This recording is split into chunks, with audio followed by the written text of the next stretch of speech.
ಆತ್ಮೀಯ ವಿದ್ಯಾರ್ಥಿಗಳೆಲ್ಲರಿಗೂ ಕೂಡ ನನ್ನ ನಮಸ್ಕಾರಗಳು. ಆತ್ಮೀಯ ವಿದ್ಯಾರ್ಥಿಗಳೇ, ಇವತ್ತು ನಾವು ಯಶಸ್ಸು ಮಾರ್ಗದರ್ಶನ 3ನೇ ಪಾಠವನ್ನು ಅಧ್ಯಯನ ಮಾಡ್ತಾ ಇದ್ದೀವಿ. ಅದರಲ್ಲಿ ನಮ್ಮ ಭಾರತ ದೇಶದ ಮೊದಲ ಸಾಮ್ರಾಜ್ಯವೆನಿಸಲ್ಪಟ್ಟ ಮೌರ್ಯ ಸಾಮ್ರಾಜ್ಯದ ಕುರಿತು ನಾವು ಅಧ್ಯಯನ ಮಾಡೋಣ.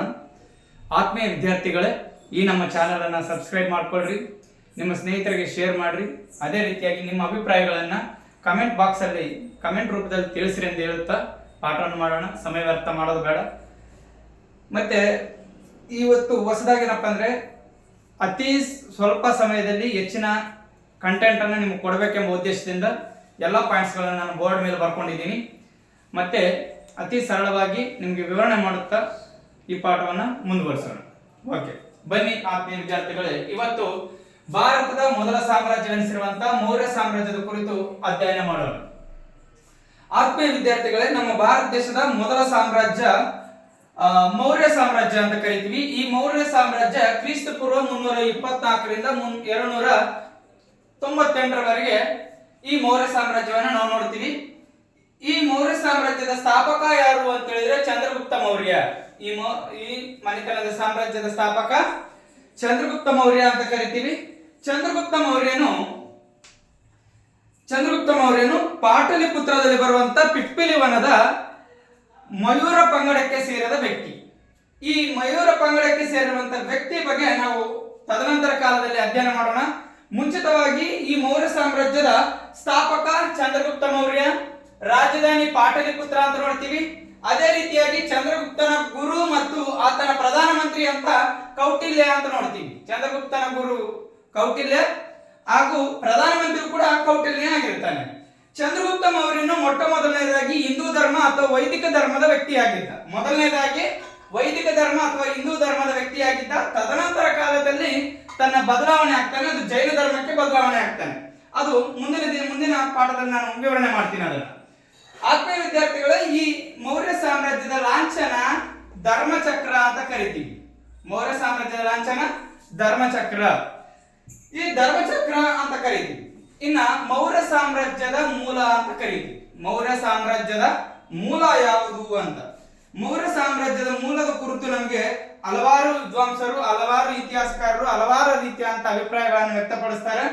ನಮ್ಮ ಗೌರ್ಮೆಂಟ್ ಸರ್ಕಾರಿ ಪದವಿ ಪೂರ್ವ ಕಾಲೇಜಿನ ಪಠ್ಯ ಪುಸ್ತಕದ ಅನುಸಾರವಾಗಿ ನಾನು ಈ ವಿವರಣೆಯನ್ನು ಕೊಡ್ತಾ ಇದ್ದೀನಿ.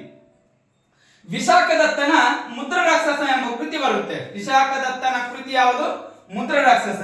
ಈ ಮುದ್ರ ರಾಕ್ಷಸ ಕೃತಿಯಲ್ಲಿ ಇವನ ಕುರಿತು ಅಂದ್ರೆ ಚಂದ್ರಗುಪ್ತ ಮೌರ್ಯನ ಕುರಿತು ಮಯೂರ ಸುತ ಎಂದು ಕರೆದಿದೆ. ಮಯೂರ ಸುತ ಅಂತ. ಮಯೂರ ಅಂದರೆ ನವಿಲು ಎಂದರ್ಥ. ಮಯೂರ ಅಂದರೆ ನವಿಲು ಎಂದರ್ಥ. ನವಿಲು ಸಾಕುವವನ ಮಗ ಎಂದರ್ಥ. ಮಯೂರ ಸುತ ಎಂದರೆ ನವಿಲು ಸಾಕುವವನ ಮಗ ಎಂದರ್ಥ. ಅದೇ ರೀತಿಯಾಗಿ ನಮ್ಮ ಜೈನ ಸಾಹಿತ್ಯದ ಪ್ರಕಾರ ನವಿಲು ಸಾಕುವವನು ಅಂತ ನೇರವಾಗಿ ಹೇಳಿದ್ದಾರೆ. ನವಿಲು ಸಾಕುವವನು ಅಥವಾ ಮಯೂರ ಪಂಗಡಕ್ಕೆ ಸೇರಿದ ವ್ಯಕ್ತಿ, ಮಯೂರ ಪಂಗಡಕ್ಕೆ ಸೇರಿದ ವ್ಯಕ್ತಿ ಅಂತ ನೋಡ್ತೀವಿ. ಅದೇ ರೀತಿಯಾಗಿ ನಮ್ಮ ಹಿಂದೂ ಧರ್ಮದ ಪ್ರಕಾರ, ಹಿಂದೂ ಪುರಾಣದ ಪ್ರಕಾರ ಚಂದ್ರಗುಪ್ತ ಮೌರ್ಯನನ್ನ ಈನ ಕುಲಕ್ಕೆ ಸೇರಿದ ವ್ಯಕ್ತಿ ಎಂದು ಕರೆಯಲಾಗಿದೆ. ಈನ ಕುಲ ಅಥವಾ ಇವನು ಕುಲಹೀನನಾಗಿ ಹುಟ್ಟಿದವನು ಅಂತ ಈ ಹಿಂದೂ ಧರ್ಮದ ಪ್ರಕಾರ ನಾವು ನೋಡ್ತೀವಿ. ತದನಂತರ ಕಾಲದಲ್ಲಿ ಮೌರ್ಯ ಎಂಬ ಪದ ಹೇಗೆ ಬಂತು ಅಂತ ನೋಡ್ತೀವಿ. ಮೌರ್ಯ ಸಾಮ್ರಾಜ್ಯ ಅಂತ ಕರಿತೀವಿ. ಮೌರ್ಯ ಸಾಮ್ರಾಜ್ಯ ಅಂದರೆ ಮೌರ್ಯ ಎಂಬ ಪದ ಹೇಗೆ ಬಂತು ಅಂತ. ಮೌರ್ಯ ಎಂಬ ಪದ ಹೇಗೆ ಬಂತು ಅಂದ್ರೆ, ಮೌರ್ಯ ಎಂಬ ಪದವು ಮಗಧ ಸಾಮ್ರಾಜ್ಯದ ಸ್ಥಾಪಕನಾಗಿರುವಂತ ಮೌರ್ಯ ಸಾಮ್ರಾಜ್ಯ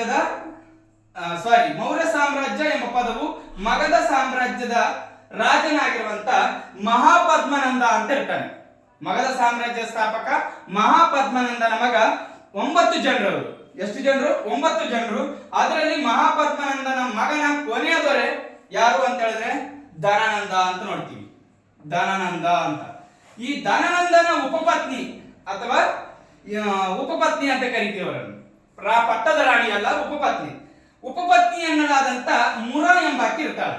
ಆ ಮುರ ಎಂಬಾಕಿಯ ಮಗ ಯಾರು ಅಂತ ಹೇಳಿದ್ರೆ ಚಂದ್ರಗುಪ್ತ ಮೌರ್ಯ, ಉಪಪತ್ನಿಯ ಮಗ. ಮಗಧ ಸಾಮ್ರಾಜ್ಯದ ಧನಾನಂದನ ಉಪಪತ್ನಿಯ ಮಗ ಯಾರು ಅಂತ ಹೇಳಿದ್ರೆ ಚಂದ್ರಗುಪ್ತ ಮೌರ್ಯ. ನಾವು ಇಂಡೈರೆಕ್ಟ್ ಆಗಿ ಹೇಳ್ಬೋದು ಈ ಚಂದ್ರಗುಪ್ತನ ತಂದೆ ಯಾರು ಅಂತ ಹೇಳಿದ್ರೆ ಧನಾನಂದ ಅಂತ. ಉಪಪತ್ನಿ ಅಂದಾಗ ತಂದೆ ಅಂದರ್ಥ.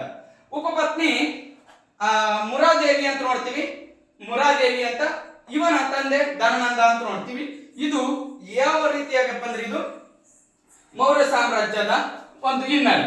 ಇನ್ನ ಇದೇ ಚಂದ್ರಗುಪ್ತ ಮೌರ್ಯನ ಕುರಿತು ಬೌದ್ಧ ಸಾಹಿತ್ಯದಲ್ಲಿ ಬರುವಂತ ಶ್ರೀಲಂಕಾದ ಕೃತಿಗಳು ದೀಪವಂಶ ಮತ್ತು ಮಹಾವಂಶ ಅಂತ ಕರಿತೀವಿ. ದೀಪವಂಶ ಮತ್ತು ಮಹಾವಂಶದ ಪ್ರಕಾರ ಪಿಪ್ಪಿಲವನವನ್ನು ಆಳುತ್ತಿದ್ದ. ಈ ಪಿಪ್ಪಿಲವನ ಎಲ್ಲಿ ಬರುತ್ತಪ್ಪ ಅಂದ್ರೆ ಪಾಟಲಿಪುತ್ರದಲ್ಲಿ ಬರುತ್ತೆ.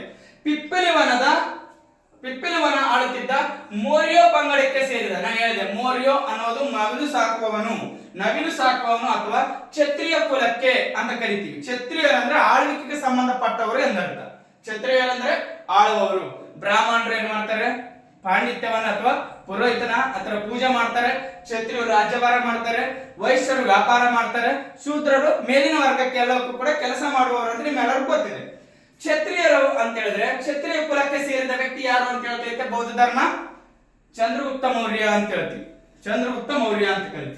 ಚಂದ್ರಗುಪ್ತ ಮೂಲದ ಕುರಿತು ಈ ರೀತಿಯಾಗಿ ನಮ್ಗೆ ತಿಳಿದು ಬರ್ತೈತೆ. ಚಂದ್ರಗುಪ್ತನ ತಾಯಿ ಮುರಾದೇವಿ.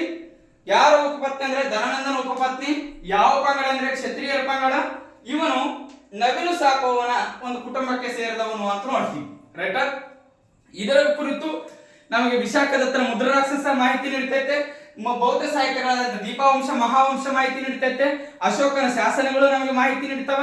ಅದೇ ರೀತಿಯಾಗಿ ನಮಗೆ ಮತ್ತೊಂದೇನಪ್ಪ ಅಂದ್ರೆ ಸೆಲೆಕಸನ ರಾಯಭಾರಿಯಾಗಿರುವಂತ ಇಂಡಿಕಾ ಎಂಬ ಗ್ರಂಥವನ್ನು ಬರೆದಂತ ಮೆಗಸ್ತನಿಸನ ಕುರಿತು ನಮಗೆ ಆ ಚಂದ್ರಗುಪ್ತ ಮೌರ್ಯನ ಕುರಿತು ವಿವರಣವಾದ ಬಹಳಷ್ಟು ಆಧಾರಗಳು ನಮಗೆ ಸಿಗುತ್ತವ. ನಮ್ಮ ಭಾರತ ದೇಶಕ್ಕೆ ಬಹಳಷ್ಟು ಆಧಾರಗಳು ಚಂದ್ರಗುಪ್ತ ಮೌರ್ಯನ ಕುರಿತು ಮತ್ತು ಮೌರ್ಯ ಸಾಮ್ರಾಜ್ಯ ಕುರಿತು ನಮಗೆ ವಿಸ್ತಾರವಾದಂತ ಆಧಾರಗಳಿದ್ದಾವೆ. ಇವಾಗ ಸದ್ಯಕ್ಕೆ ನಮ್ಗೆ ಆಧಾರಗಳು ಬೇಕಾಗಿಲ್ಲ.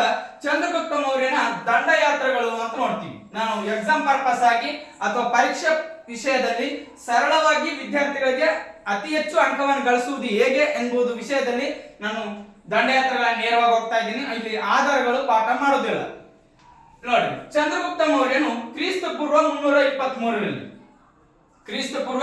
323ರಲ್ಲಿ ನಾನು ಈ ದಂಡಯಾತ್ರೆಗಳು ಮಾಡೋದಕ್ಕಿಂತ ಪೂರ್ವದಲ್ಲಿ ಚಂದ್ರಗುಪ್ತ ಮೌರ್ಯನ ಬಗ್ಗೆ ಕಂಟೆಂಟ್ ಅನ್ನು ಒಂದು 5 ನಿಮಿಷದಲ್ಲಿ ನಿಮ್ಗೆ ಹೇಳಕ್ಕೆ ಇಷ್ಟಪಡ್ತಾ ಇದ್ದೀನಿ. ಚಂದ್ರಗುಪ್ತ ಮೌರ್ಯನು ಸಣ್ಣವಾಗಿರುವಂತಹ ಸಂದರ್ಭದಲ್ಲಿ ಇವನು ತಾಯಿಯಿಂದ ದೂರ ಆಗಿದ್ದಾರೆ. ಏನಪ್ಪಾ ಅಂದ್ರೆ ಈ ಧನಾನಂದನ ಉಪಪತ್ನಿ ಇರಿಸಿಕೊಂಡಿರುವ ಮುರಾದೇವಿಯನ್ನು ಯಾರು ನೋಡೋರಿಲ್ಲ. ಅಂತ ಸಮಯದಲ್ಲಿ ಮುರಾದೇವಿ ತನ್ನ ಮಗನನ್ನು ಸಾಕ್ತಾ ಇರ್ತಾಳೆ. ಇವನಿಂದ ಏನಪ್ಪಾ ಅಂದ್ರೆ ತಳ್ಳಲ್ಪಟ್ಟಿರ್ತಾನೆ ಧನಾನಂದನಿಂದ. ಅದರಿಂದಾಗಿ ಕೋಪಾಯತನಾಗಿರುವಂತ ಆ ಚಂದ್ರಗುಪ್ತ ಮೌರ್ಯನು ರಾಜ ಕ್ರೀಡೆ ಆಟನ ಆಡ್ತಿರ್ತಾನೆ. ಯಾವ ಆಟ? ರಾಜ ಕ್ರೀಡೆ ಆಟವನ್ನ ಸುತ್ತಮುತ್ತಲಿನ ಪರಿಸರದಲ್ಲಿರುವಂತಹ ಮಕ್ಕಳನ್ನು ಕೂಡಿಸಿಕೊಂಡು ರಾಜ ಕ್ರೀಡೆಯನ್ನು ಆಟ ಆಡ್ತಾ ಇರ್ತಾನೆ. ಆ ರಾಜ ಕ್ರೀಡೆ ಆಟ ಆಡುವಂತ ಸಂದರ್ಭದಲ್ಲಿ ತಕ್ಷಶಿಲೆ ಅಂತ ಕರಿತೀವಿ. ಸಿಂಧು ನದಿ ಮತ್ತು ಜೀಲಂ ನದಿಗಳ ಮಧ್ಯ ಒಂದು ನದಿ ಹರಿತಿರ್ತೈತೆ. ಸಿಂಧು ನದಿ, ಅದೇ ರೀತಿಯಾಗಿ ಜೀಲಂ ನದಿ ಮತ್ತು ಸಿಂಧು ನದಿ ದ್ವೋ ಪ್ರದೇಶ ಅಂತ ಕರಿತೀವಿ. ಈ ಸಿಂಧು ನದಿ ಮತ್ತು ಜೀಲಂ ನದಿ ಮಧ್ಯಭಾಗದಲ್ಲಿರುವಂತಹ ಭೂಭಾಗವನ್ನು ನಾವು ತಕ್ಷಶಿಲೆ ಅಂತ ಕರಿತೀವಿ. ಈ ತಕ್ಷಶಿಲೆಯಲ್ಲಿರುವಂತ ಶಿಷ್ಯ ಅಥವಾ ಗುರುವಿನ ಪರಂಪರೆಯನ್ನು ಮುಂದುವರಿಸಿದವನು ಯಾರಪ್ಪ ಅಂದ್ರೆ ಕೌಟಿಲ್ಯ. ನಾ ಅದೇ ಹೇಳಿದೆ, ಚಂದ್ರಗುಪ್ತ ಮೌರ್ಯನ ಗುರು ಅಥವಾ ಪ್ರಧಾನಮಂತ್ರಿ ಕೌಟಿಲ್ಯ. ಈ ತಕ್ಷಶಿಲೆಯಿಂದ ಮಗಧ ಸಾಮ್ರಾಜ್ಯ, ಉತ್ತರ ಭಾರತದಲ್ಲಿರುವಂತ ಮಗಧ ಸಾಮ್ರಾಜ್ಯದ ಧನಾನಂದನ ಆಸ್ಥಾನಕ್ಕೆ ಭೇಟಿ ಕೊಟ್ಟಿರುವಂತಹ ಸಂದರ್ಭದಲ್ಲಿ ಆ ಧನಾನಂದನ ಏನಪ್ಪ ಅಂದ್ರೆ ಆಸ್ಥಾನವೆಲ್ಲವೂ ಕೂಡ ಸುಖಲೋಲೋಪದಿಂದ, ಐಷಾರಾಮ ಜೀವನದಿಂದ ಮತ್ತು ಹೆಣ್ಣು ಮಕ್ಕಳ ಅಂದ್ರೆ ಸ್ತ್ರೀಯರಿಂದಲೇ ಅವನ ರಾಜ್ಯಭಾರದಲ್ಲೂ ಆಸ್ಥಾನವೆಲ್ಲ ತುಂಬಿ ಹೋಗಿತ್ತು. ಅದು ಅಲ್ಲದೆ ಧನಾನಂದನ ರಾಜಕೀಯ ಅಥವಾ ಧನಾನಂದನ ಆಡಳಿತವನ್ನ ಬೇಸತ್ತಂತ ಜನಗಳನ್ನಪ್ಪ ಅಂದ್ರೆ ಪ್ರಜಾಪೀಡಕನಾಗಿದ್ದ. ಇವನು ಯಾವಾಗಾದ್ರೂ ಸಾಯ್ತಾನಪ್ಪ ಅಂತ ಎದುರು ನೋಡ್ತಾ ಇದ್ರು. ಯಾರಪ್ಪ ಅಂದ್ರೆ ಧನಾನಂದನ. ಅಂತ ಸಮಯದಲ್ಲಿ ಬಹಳ ದೊಡ್ಡ ಸಾಮ್ರಾಜ್ಯ, ಮಗಧ ಸಾಮ್ರಾಜ್ಯ ಸಾಮಾನ್ಯವಾದ ಸಾಮ್ರಾಜ್ಯವಲ್ಲ. ಅಲೆಕ್ಸಾಂಡರ್ ಅಂತವನೇ ಮಗಧ ಸಾಮ್ರಾಜ್ಯಕ್ಕೆ ಭಯಪಟ್ಟು ಹಂಗೆ ವಾಪಸ್ ಹೋಗ್ಬಿಡ್ತಾನೆ ಗಂಗಾ ನದಿಯಿಂದ. ನಮ್ಮ ಭಾರತ ದೇಶಕ್ಕೆ ಎಂಟ್ರಿ ಕೊಡಲ್ಲ, ಹೌದಾ? ಅಂತ ಮಹಾ ಸಾಮ್ರಾಜ್ಯದಾಗ ಇಂಥ ದರಿದ್ರದವನು ಇರ್ತಾನೆ. ಯಾರಪ್ಪ ಅಂದ್ರೆ ಧನಾನಂದ ಅಂತ. ಆ ಧನನಂದನ ಆಸ್ಥಾನದಿಂದ ಕಿತ್ತೋಗಬೇಕಂತ ಪ್ರಜಾಪೀಡಕನಾಗಿ ಎದುರು ನೋಡುವಂತ ಸಂದರ್ಭದಲ್ಲಿ ಯಾರು ಬೇಡ್ಕೊಡ್ತಾರಪ್ಪ ಅಂದ್ರೆ ತಕ್ಷಶಿಲೆಯಿಂದ ಮಗಧ ಸಾಮ್ರಾಜ್ಯದ ಧನನಂದನ ಆಸ್ಥಾನಕ್ಕೆ ಕೌಟಿಲ್ಯ ಭೇಟಿ ಕೊಟ್ಟಿದ್ದ. ಕೌಟಿಲ್ಯ ಭೇಟಿ ಕೊಟ್ಟಂತ ಸಂದರ್ಭದಲ್ಲಿ ಅವಾಗ ಕೌಟಿಲ್ಯ ಏನಪ್ಪ ಅಂದ್ರೆ ಅರ್ಥಶಾಸ್ತ್ರ ಎಂಬ ಕೃತಿಯನ್ನು ಬರೀತಾನೆ. ರಾಜನ ಅರ್ಹತೆಗಳನ್ನು, ರಾಜನ ಗುಣಗಳನ್ನು, ರಾಜನು ಯಾವ ರೀತಿಯಾಗಿ ಇರಬೇಕು ಅಂತ ಹೇಳಿದವ ಅವ್ನು ನೋಡಿದ್ನಪ್ಪ ಅಂದ್ರೆ ಸಿಟ್ಟು ಬರ್ತೈತೆ. ಯಾಕಪ್ಪ ಅಂದ್ರೆ ಅವ್ರು ಬ್ರಾಹ್ಮಣರು ಬಹಳ ಸಿಟ್ಟು ಇರ್ತೈತಲ್ಲ, ಬ್ರಾಹ್ಮಣರು ಬಹಳ ಸಿಟ್ಟು ಇರ್ತೈತೆ. ಬ್ರಾಹ್ಮಣರು ತಪ್ಪು ನೋಡಿದ ತಕ್ಷಣ ಅವನಂತಾನೆ, ರಾಜ ನಿನಗಿರ್ಬೇಕಾದ ರಾಜನ ಅರ್ಹತೆ ನಿನಗಿಲ್ಲ, ರಾಜನ ಪಟ್ಟ ನಿನ್ ಕಟ್ಟಿದವನ್ ಯಾರು ಅಂತ ಕೇಳ್ತಾನೆ. ಅದನ್ನ ಹೇಳ್ತಾನೆ, ರಾಜನ್ ನಾನಿರುವಾಗ ನೀ ಯಾರ್ಲಿ ನನ್ ಕೇಳಕ ಅಂತ ಅವನ್ ಕೇಳ್ತಾನೆ. ರಾಜ ನಾ ಇರುವಾಗ ನೀ ಯಾರು ಕೇಳಕಂದ್ರೆ ಶುದ್ಧ ಬ್ರಾಹ್ಮಣನಾಗಿರುವಂತ ನನ್ನನ್ನ ಯಾರು ನೀ ಅಂತ ಹೇಳ್ತೀಯ? ನಾನು ಅದ್ರಲ್ಲೇನಪ್ಪ ಅಂದ್ರೆ ವಿದ್ವತ್ತನ್ನು ಹೊಂದಿದವನು, ಜ್ಞಾನ ಸಂಪತ್ತನ್ನು ಪಡೆದವನು ಅಂತ ಅವ ಹೇಳ್ತಾನೆ. ಅವಾಗ ಅಂತಾನೆ, ನೀ ಯಾರಾದ್ರೂ ನನಗೆ ಅಂತೇಳಿ ಅವರಿಗೆ ಬ್ರಾಹ್ಮಣರಿಗೆ ಒಂದು ಜುಟ್ಟು ಇರ್ತೈತೆ ಹಿಂದ್ಗಡೆ ಪಿಲಕ ಅಂತೀವಲ್ಲ, ಬ್ರಾಹ್ಮಣರಿಗೆ ಒಂದು ಜುಟ್ಟು ಇರ್ತೈತೆ. ಆ ಜುಟ್ಟು ಅಂದ್ರೆ ಮುಡಿ ಅಂತ ಕರಿತೀವಿ. ಆ ಮುಡಿ ಬಿಚ್ಚೋಗಂಗೆ ಅವನ ಆಸ್ಥಾನದಲ್ಲಿ ಆಸ್ತರಿಕರನ್ನ ಜುಟ್ಟು ಹಿಡಿದು ತಳ್ಬಿಡ್ತಾರೆ ಆಸ್ಥಾನದ ಹೊರಗಡೆ ತಳೆದಾಗ ಅವನಿಗೆ ಅವಮಾನ ಆಗುತ್ತೆ. ಯಾರಿಗಪ್ಪ ಅಂದ್ರೆ ಕೌಟಿಲ್ಯನಿಗೆ ಅವಮಾನ ಆದಂತ ಸಂದರ್ಭದಲ್ಲಿ ಕೌಟಿಲ್ಯ ಅಂತಾನೆ, ನಿನ್ನ ತುಂಬಿದ ಸಭೆಯಲ್ಲಿ ನನಗೆ ಅವಮಾನ ಆಗಿದೆ. ಅದರಿಂದಾಗಿ ಈ ಅವಮಾನಕ್ಕೆ ಪ್ರತಿಕಾರವನ್ನು ನಾನು ತೀರಿಸ್ಕೊಳ್ತೀನಿ. ಎಂದು ಇನ್ನ ಸಾಮ್ರಾಜ್ಯ ಪತನವಾಗುತ್ತೋ ಅಂದು ನನ್ನ ಮುಡಿಯನ್ನು ಪುನಃ ಕಟ್ಟುತ್ತೀನಿ. ಅಲ್ಲಿವರೆಗೂ ನನ್ನ ಮುಡಿಯನ್ನು ಕಟ್ಟುವುದಿಲ್ಲ, ಹಾಸಿಗೆ ಮೇಲೆ ಮಲಗುವುದಿಲ್ಲ ಮತ್ತು ಈ ಜುಟ್ಟನ್ನು ಕಟ್ಟುವುದಿಲ್ಲ ಅಥವಾ ಮುಡಿಯನ್ನು ಕಟ್ಟುವುದಿಲ್ಲ ಅಂತ ಹೇಳ್ತಾನೆ. ಅವಾಗ ಅಂತಾನೆ, ವಿಪ್ರನ ಎಂದಾದರೂ ಖಡ್ಗವನ್ನು ಹಿಡಿಯಲು ಸಾಧ್ಯವೇ? ವಿಪ್ರನ ಎಂದಾದರೂ ಯುದ್ಧವನ್ನು ಮಾಡಲು ಸಾಧ್ಯವೇ? ವಿಪ್ರನ ಎಂದಾದರೂ ಯುದ್ಧವನ್ನು ಜಯಿಸಿದ ದಾಖಲೆಗಿವೆಯೇ ಅಂತ ಅವನನ್ನ ಏನ್ ಮಾಡ್ತಾರಪ್ಪ ಅಂದ್ರೆ ಮೊದಲಿಸ್ತಾನೆ. ಅಂದ್ರೆ ಒಂದು ರೀತಿಯಾಗಿ ಅವನನ್ನ ಗದರಿಸಿದಂತ ವಿಷಯಗಳನ್ನ ದಾನ ಮಾಡ್ತಾನೆ. ಅದೇ ಸಮಯದಲ್ಲಿ ಈ ಕಡೆ ಚಂದ್ರಗುಪ್ತ ಮೌರ್ಯ ಕಾಲಿನ ಮೇಲೆ ತನ್ನ ಹುಡುಗರನ್ನ ಕರೆಸ್ಕೊಂಡು ರಾಜ ಕ್ರೀಡೆಯನ್ನು ಆಟ ಆಡ್ತಿರ್ತಾನೆ. ರಾಜನು ಯಾವ ರೀತಿಯಾಗಿ ಛತ್ರ ತೇಜಸ್ಸನ್ನು ಹೊಂದಿತ್ತು, ಮುಖ ಲಕ್ಷಣದಲ್ಲಿ ರಾಜನ ಚಾತುರ್ಯವನ್ನು ಹೊಂದಿ ಕ್ರೀಡಾ ರೂಪದಲ್ಲಿ ಕಾಲಿನ ಮೇಲೆ ಕುಂತಿರ್ತಾನೆ. ಒಂದ್ ತಿಳ್ಕೊಳ್ರಿ, ರಾಜ ಅನ್ನೋನು ಎಲ್ಲಿ ಕುಂತಾನೆ ಅನ್ನೋದು ಇಂಪಾರ್ಟೆಂಟ್ ಅನ್ನಲ್ಲ, ಹೇಗೆ ಕುಂತಾನೆ ಅನ್ನೋದು ಇಂಪಾರ್ಟೆಂಟ್. ಎಲ್ಲಿ ಕುಂತಾನೆ ಅನ್ನೋದು ಇಂಪಾರ್ಟೆಂಟ್ ಅಲ್ಲ, ಎಲ್ಲಿ ಕುಂತಾನೆ ಅನ್ನೋದು ಇಂಪಾರ್ಟೆಂಟ್. ಆ ರೀತಿಯಾಗಿ ಒಂದು ರಾಜ ಕ್ರೀಡೆಯಲ್ಲಿ ರಾಜನಿಗಿರ್ಬೇಕಾದ ಅರ್ಹತೆಗಳನ್ನು ತೋರಿಸುತ್ತಾ ಕ್ರೀಡೆಯನ್ನು ಮಾಡ್ತಿದ್ದ ಯಾರಪ್ಪ ಅಂದ್ರೆ ಚಂದ್ರಗುಪ್ತ ಮೌರ್ಯ. ಅದೇ ಸಮಯಕ್ಕೆ ಅವಮಾನಕ್ಕೆ ಒಳಗಾದಂತ ಈ ಕೌಟಿಲ್ಯ ಆ ಪಿಪ್ಪಲವನದಲ್ಲಿ ನಡ್ಕಂತ ಹೋಗ್ತಿರ್ತಾನೆ. ಆ ಎರಡೂ ದೃಶ್ಯಗಳು ಒಂದೇ ಕಡೆ ನಾವು ನೋಡಿದಂತ ಸಂದರ್ಭದಲ್ಲಿ ಚಂದ್ರಗುಪ್ತ ಮೌರ್ಯನನ್ನ ಕೊಂಡ್ಕೊಂಡು ಹೋಗ್ತಾನೆ. ದುಡ್ಡುಗಳನ್ನು ಕೊಟ್ಟು ಚಂದ್ರಗುಪ್ತ ಮೌರ್ಯನನ್ನ ಕೊಂಡ್ಕೊಂಡು ಎಲ್ಲಿ ಹೋಗ್ತಾನಪ್ಪ ಅಂದ್ರೆ ತಕ್ಷಶಿಲಕ್ಕೆ ಕರ್ಕೊಂಡು ಹೋಗ್ತಾನೆ. ತಕ್ಷಶಿಲಕ್ಕೆ ಕರ್ಕೊಂಡು ಹೋದಂತ ಸಂದರ್ಭದಲ್ಲಿ ಅಲ್ಲಿ ಸಕಲ ವಿದ್ಯೆಗಳನ್ನ ಕಲಿಸ್ಕೊಡ್ತಾನೆ. ಯಾರಿಗೆ? ಚಂದ್ರಗುಪ್ತ ಮೌರ್ಯನಿಗೆ ಸಕಲ ವಿದ್ಯೆಗಳನ್ನ ಕಲಿಸ್ಕೊಟ್ಟಂತ ಸಂದರ್ಭದಲ್ಲಿ ಏನಪ್ಪಾ ಅಂದ್ರೆ ಅವನಿಗೆ ಅವಮಾನ ಆದಂತ ಸಂದರ್ಭದಲ್ಲಿ ಅವನಿಗೆ ಬುದ್ಧಿ ಕಲಿಸ್ಬೇಕಂತ ಅವನ ಆಸೆ ಆಗಿತ್ತು. ನನ್ನ ತಾಯಿಗೆ ಅವಮಾನ ಮಾಡಿದ್ದಾನೆ ಅಂತೇಳಿ ಅವನನ್ನ ಸಾಯಿಸ್ಬೇಕಂತ ಇವನಿಗೆ ಇಬ್ಬರು ಶತ್ರುಗಳು ಒಬ್ಬನೇ. ಇವರಿಬ್ಬರ ಶತ್ರು ಧನನಂದನ ಒಬ್ಬನೇ. ಅಂತ ಸಂದರ್ಭದಲ್ಲಿ ನಾವು ಕೆಲವು ಬುಕ್ಗಳಲ್ಲಿ ನೋಡ್ತೀವಿ, ನೇರವಾಗಿ ಧನನಂದನನ ಮೇಲೆ ಚಂದ್ರಗುಪ್ತ ಮೌರ್ಯನು ದಾಳಿ ಮಾಡದ ಏಕಾಏಕಿಯಾಗಿ ಅಂತ ನೋಡ್ತೀವಿ. ಸಕಲ ವಿದ್ಯೆಗಳನ್ನು ಅಭ್ಯಸಿಸಿದ ಚಂದ್ರಗುಪ್ತ ಮೌರ್ಯನು ಏಕಾಏಕಿಯಾಗಿ ದಾಳಿ ಮಾಡಿದಂತ ಸಂದರ್ಭದಲ್ಲಿ ಏನ್ ಧನನಂದನ ಸಾಮಾನ್ಯ ವಿಷಯ ಅಂತ ತಿಳ್ಕೊಂಡ್ರೆ ಬಲಾಢ್ಯವಾದಂತ ಸೈನ್ಯ, ಪರಾಕ್ರಮಶಾಲಿ, ಅಂತ ಪರಾಕ್ರಮಶಾಲಿ, ಅಪಾರವಾದ ಸಂಪತ್ತಿದೆ, ಧನಬಲ ಇದೆ, ಜನಬಲ ಇದೆ, ಅಂತವನನ್ನು ಎದುರಾಕೊಳ್ಳಕ್ ಒಬ್ಬನೇನು ಸಾಧ್ಯ ಆಗುತ್ತಾ? ಆಗಲ್ಲ. ಆದಾಗ ಚಂದ್ರಗುಪ್ತ ಮೌರ್ಯ ನಡುವೆ ಮತ್ತು ಧನನಂದನ ನಡುವೆ ಯುದ್ಧ ನಡೀತೈತಿ. ಆ ಯುದ್ಧದಲ್ಲಿ ಕೆಲವು ಇತಿಹಾಸಕಾರರು ಹೇಳ್ತಾರೆ ಪ್ರಾಣಾಪಾಯದಿಂದ ಚಂದ್ರಗುಪ್ತ ಮೌರ್ಯನ ಪರಾರಾದ ಅಂತ ಹೇಳ್ತಾರೆ.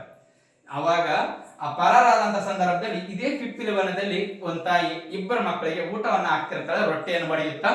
ರೊಟ್ಟಿಯನ್ನು ಹಾಕುವಂತ ಸಂದರ್ಭದಲ್ಲಿ ಇವನು ಆಲ್ರೆಡಿ ಪ್ರಾಣಾಪಾಯದಿಂದ ತಪ್ಪಿಸ್ಕೊಂಡು ಬಂದಿದ್ದಾನೆ ಚಂದ್ರಗುಪ್ತ ಮೌರ್ಯ.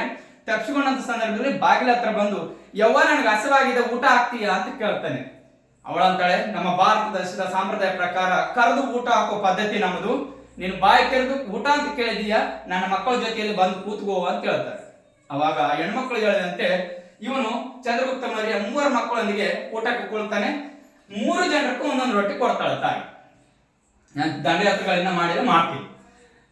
ತಾಯಿ 3 ಜನಕ್ಕೆ 3 ರೊಟ್ಟಿಯನ್ನು ಕೊಟ್ಟಂತ ಸಂದರ್ಭದಲ್ಲಿ ತಿನ್ರಿ ಅಂತ ಹೇಳಿದ್ರು. ತಿಂದಂತ ಸಂದರ್ಭದಲ್ಲಿ 3 ರೊಟ್ಟಿ ಅವ ಅಂತ ತಿಳ್ಕೊಳ್ರಿ. ರೊಟ್ಟಿಯನ್ನು ನೀವು ಯಾಕೆ ತಿಂತೀರಿ? ನಾವು ಬಾಯಿಗೆ ತಿಂತೀವಿ ಅಂತ ಹೇಳ್ಬೇಡ್ರಿ ಮತ್ತೆ. ಹೌದಲ್ಲ, ರೊಟ್ಟಿಯನ್ನು ಯಾಕೆ ತಿಂತೀವಿ ಅಂದ್ರೆ ಕೈಯಿಂದ ತಿಂತೀವಿ ಸರ್, ಹೌದಾ? ಹಂಗನ್ಬಾರ್ದು. ರೊಟ್ಟಿಯನ್ನ ನಾವು ಅವನು ತಿನ್ನೋ ಸ್ಟಾರ್ಟ್ ಮಾಡಿದ. ಈ ರೊಟ್ಟಿಯನ್ನ ಅವನ್ ಏನ್ ಮಾಡಿದಪ್ಪ ಅಂದ್ರೆ ಮಧ್ಯದಲ್ಲಿ ತಿನ್ನಕ ಪ್ರಯತ್ನ ಮಾಡ್ತಾನೆ. ಯಾರು? ಈ ಹೆಣ್ಮಗಳ ಮಗು.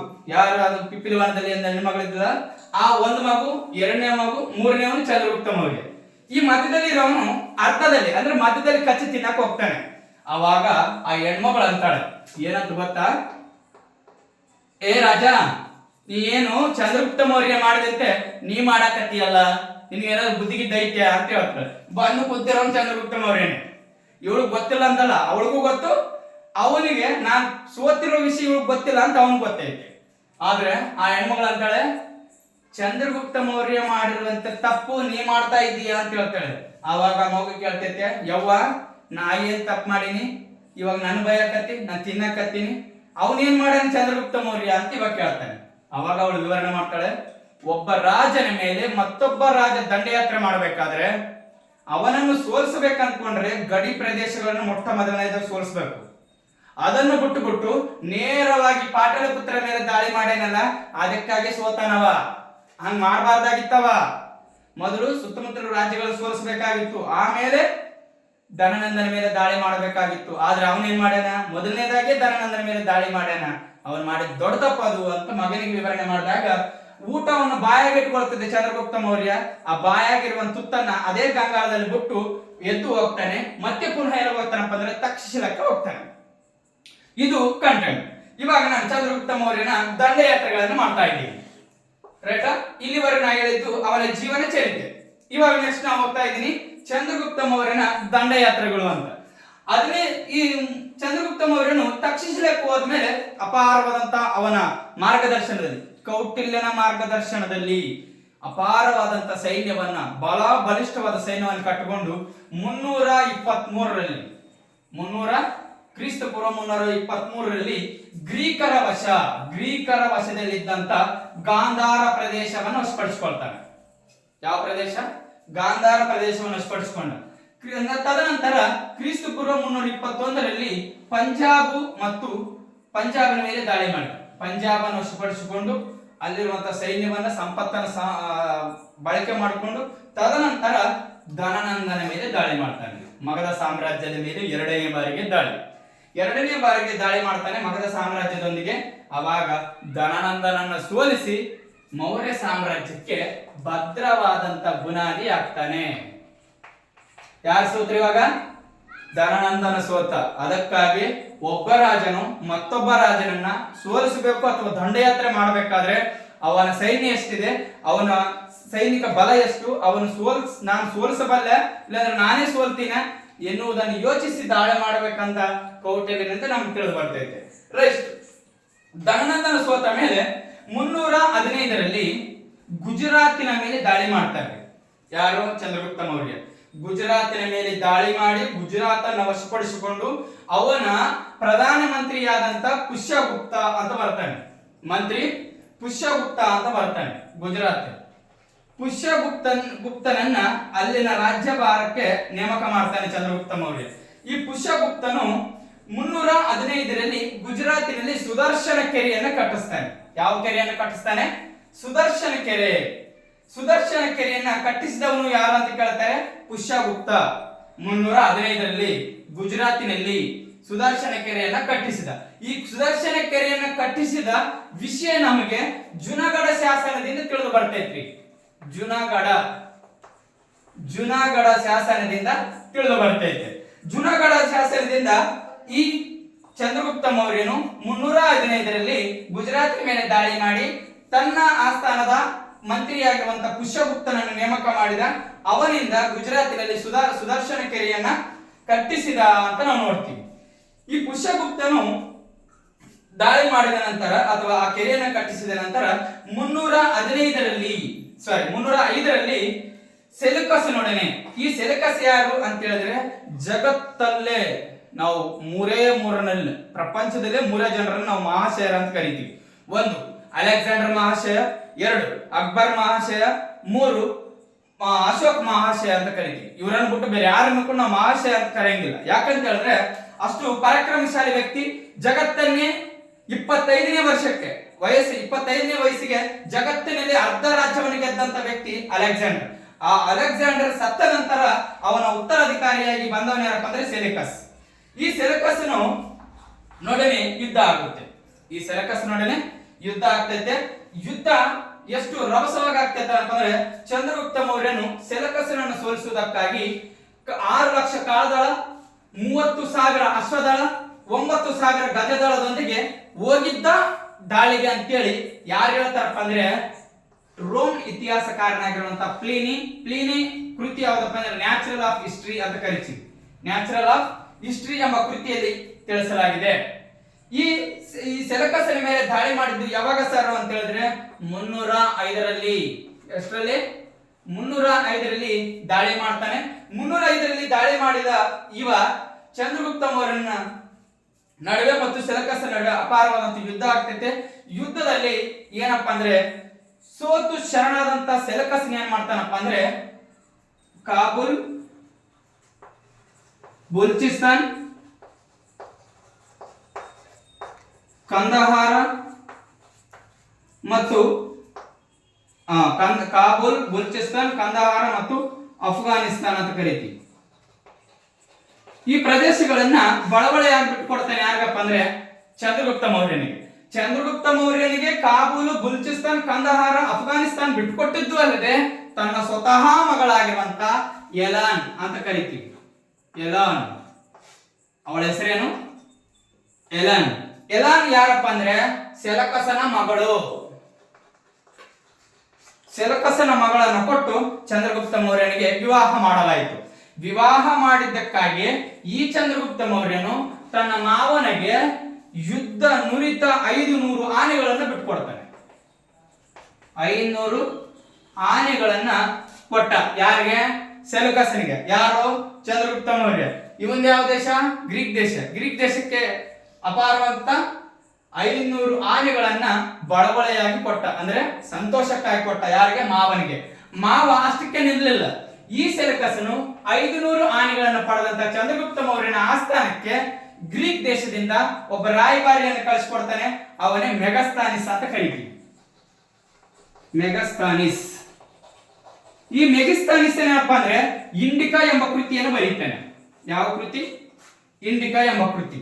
ಇಂಡಿಕಾ ಎಂಬ ಕೃತಿಯಲ್ಲಿ ಏನಪ್ಪಾ ಅಂದ್ರೆ ಚಂದ್ರಗುಪ್ತ ಮೌರ್ಯನು ಸ್ತ್ರೀ ಅಂಗರಕ್ಷಕ ಪಡೆ, ಬಾಡಿಗಾರ್ಡ್ ಅಂತ ಕರಿತೀವಲ್ಲ, ಇವಾಗ MLA MP ಗಳು, ಮುಖ್ಯಮಂತ್ರಿಗಳು ಬಾಡಿಗಾರ್ಡ್ಸ್ ಇರ್ತಾರೆ, ಪುರುಷರು ಇರ್ತಾರೆ. ಆದ್ರೆ ಚಂದ್ರಗುಪ್ತ ಮೌರ್ಯನಿಗೆ ಸ್ತ್ರೀ ಅಂಗರಕ್ಷಕ ಪಡೆ ಇತ್ತು. ಯಾನ್ರಿ? ಸ್ತ್ರೀ ಅಂಗರಕ್ಷಕ ಪಡೆ.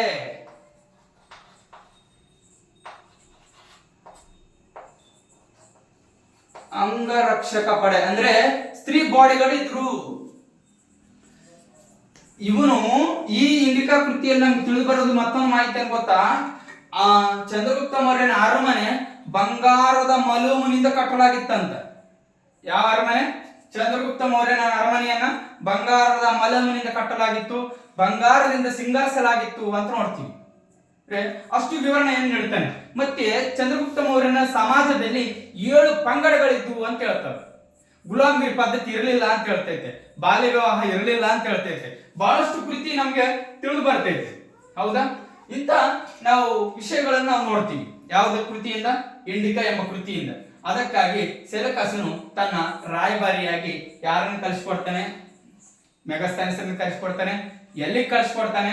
ಚಂದ್ರಗುಪ್ತನ ಆಸ್ಥಾನಕ್ಕೆ ಕಳಿಸ್ಕೊಡ್ತಾನೆ. ಇಷ್ಟು ಸುಭಿಕ್ಷವಾದಂತ ಇದನ್ನ ನಾವು ಇಷ್ಟು ಪರಾಕ್ರಮಶಾಲಿಯಾಗಿ ಮೆರೆದಿರುವಂತೆ ಚಂದ್ರಗುಪ್ತ ಮೌರ್ಯ ಏನ್ ಮಾಡ್ತಾನಪ್ಪ ಅಂದ್ರೆ ಒಂದಾನೊಂದು ಕಾಲದಲ್ಲಿ ಭವಿಷ್ಯವಾಣಿ ಕೇಳ್ತಾನೆ.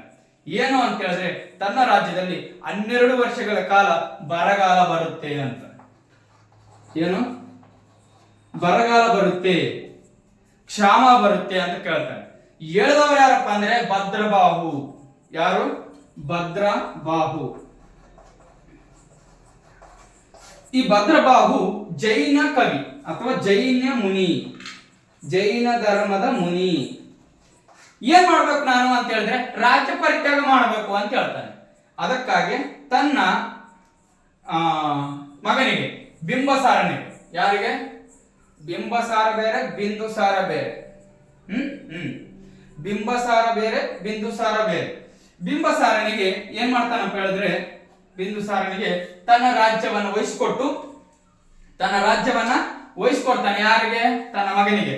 ತನ್ನ ಮಗನಿಗೆ ವಹಿಸಿಕೊಟ್ಟು ಸಾಮ್ರಾಜ್ಯವನ್ನು ಬಿಟ್ಟುಬಿಟ್ಟೇನಪ್ಪ ಅಂದ್ರೆ ಇಂದಿನ ಕರ್ನಾಟಕದ ಶ್ರವಣ ಬೆಳಗೊಳಕ್ಕೆ ಬಂದು ತಪಸ್ಸನ್ನು ಮಾಡಲಾಯಿತು.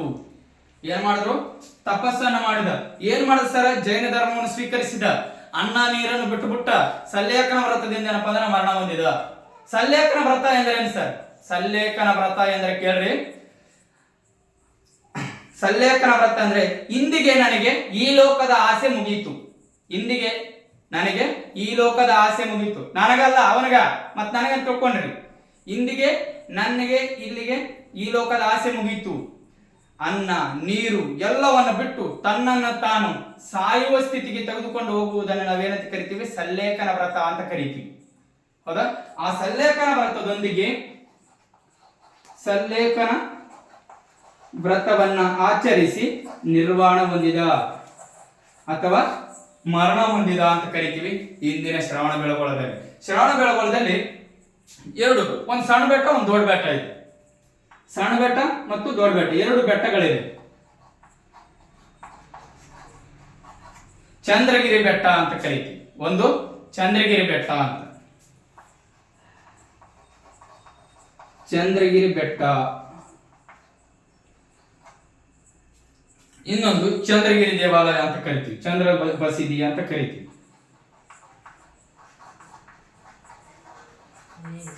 ಹೌದಾ? ಜೈನರ ಕಾಶಿ ಅಂತ ಕರಿತೈತೆ. ಶ್ರವಣ ಬೆಳಗೊಳ ಸಾಮಾನ್ಯ ಅಂತ ತಿಳ್ಕೊಳ್ರಿ. ಜೈನರ ಕಾಶಿ ಅಂತ ಕರಿತೀವಿ. ನಮ್ಮ ಹಿಂದೂಗಳಿಗೆ ವಾರಣಾಸಿ ಅಥವಾ ಕಾಶಿ ಯಾವ ಪವಿತ್ರವಾದಂತ ಕ್ಷೇತ್ರವೋ ಅದೇ ರೀತಿಯಾಗಿ ಜೈನರಿಗೆ ಏನಪ್ಪಾ ಅಂದ್ರೆ ಈ ಶ್ರವಣ ಬೆಳಗೊಳ ಅನ್ನೋದು ಪವಿತ್ರವಾದಂತ ಕಾಶಿ, ಪವಿತ್ರವಾದಂತ ಒಂದು ಸ್ಥಳ. ಅದೇ ರೀತಿಯಾಗಿ ನಾವು ಜೈನ ಧರ್ಮಕ್ಕೂ ಮುಡುಬಿದಿರೆ ಅಂತ ಕರಿತೀವಿ. ಸಾವಿರ ಕಂಬಗಳ ದೇವಸ್ಥಾನ ಅಂತ ಕರಿತೀವಿ. ಸಾವಿರ ಕಂಬಗಳ ದೇವಸ್ಥಾನ ಮುಡುಬಿದಿರೆಯನ್ನು ನೋಡ್ತೀವಿ. ಹೌದಾ? ನಾವು ಜೈನ ಧರ್ಮ ಪಾಠದಲ್ಲಿ ನಾವು ಹೇಳಿದೀನಿ ಅದು. ಇದಿಷ್ಟು ನಾವು ನೋಡ್ತೀವಿ ಚಂದ್ರಗುಪ್ತ ಮೌರ್ಯನ ಜೀವನ ಮತ್ತು ಸಾಧನೆಗಳು ಅಂತ. ರೈಟ್? ನಾವು ಮುಂದಿನ ತರಗತಿಯಲ್ಲಿ ಅಶೋಕನ ಜೀವನ ಮತ್ತು ಸಾಧನೆಗಳ ಕುರಿತು ಅಧ್ಯಯನ ಮಾಡೋಣ. ಇಲ್ಲಿವರೆಗೆ ಶಾಂತವಾಗಿ ಕೇಳಿದ ನಿಮ್ಮೆಲ್ಲರಿಗೂ ಕೂಡ ನನ್ನ ವಂದನೆಗಳು. ಆತ್ಮೀಯ ವಿದ್ಯಾರ್ಥಿಗಳೇ, ಈ ಚಾನಲ್ ಅನ್ನು ಸಬ್ಸ್ಕ್ರೈಬ್ ಮಾಡ್ಕೊಳ್ರಿ. ನಿಮ್ಮ ಅಭಿಪ್ರಾಯವನ್ನ ಕಮೆಂಟ್ ಬಾಕ್ಸ್ ಅಲ್ಲಿ ತಪ್ಪದೆ ಹಾಕ್ರಿ. ನಿಮ್ಮ ಸ್ನೇಹಿತರಿಗೆ, ಇತರರಿಗೆ ಶೇರ್ ಮಾಡಿ ನನ್ನನ್ನು ಬೆಂಬಲಿಸಿ ಅಂತ ಹೇಳುತ್ತಾ ಮುಕ್ತಾಯ ಮಾಡ್ತೀನಿ. Thank you.